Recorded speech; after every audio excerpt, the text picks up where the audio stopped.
चा व्हिडिओ त्या बहिणींसाठी आहे. हे बघा, तुम्ही कितीही जरी चांगल्या सून बनायचा प्रयत्न केला, चांगली सूनबाई हा खिताब मिळवायचा जर प्रयत्न केला ना, तर कान खोलून ऐकून घ्या, हा पुरस्कार आत्तापर्यंत कुणालाच मिळालेला नाही आहे. त्याच्यामुळे त्या अवॉर्डच्या पाठीमागे अजिबात धावू नका, जो तुम्हाला कधी मिळणारच नाही आहे.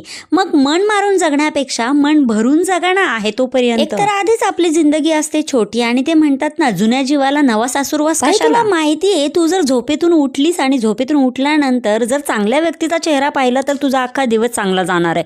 पण जर तुला नको असलेल्या व्यक्तीचा जर तू थोबडा बघितला ना, तुझा अख्खा दिवस घाण जाणार आहे. चॅलेंज करते मी, चॅलेंज. आणि हे बऱ्याच जणींबरोबर घडता. हे असं नाही की हे माझ्याच बरोबर घडतंय. हो, हे माझ्याबरोबर घडतं बरं का नेहमी आणि मी या गोष्टींचा विचारही करते.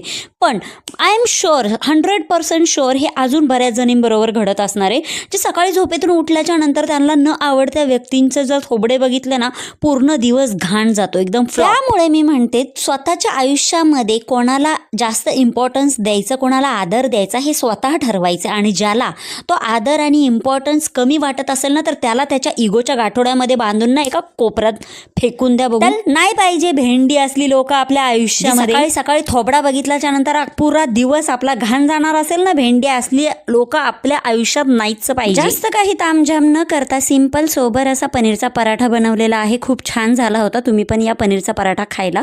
पुन्हा भेटूया नवीन एका व्हिडिओमध्ये. तोपर्यंत स्वतःची काळजी घ्या, मस्त खा आणि स्वस्थ राहा. Bye bye.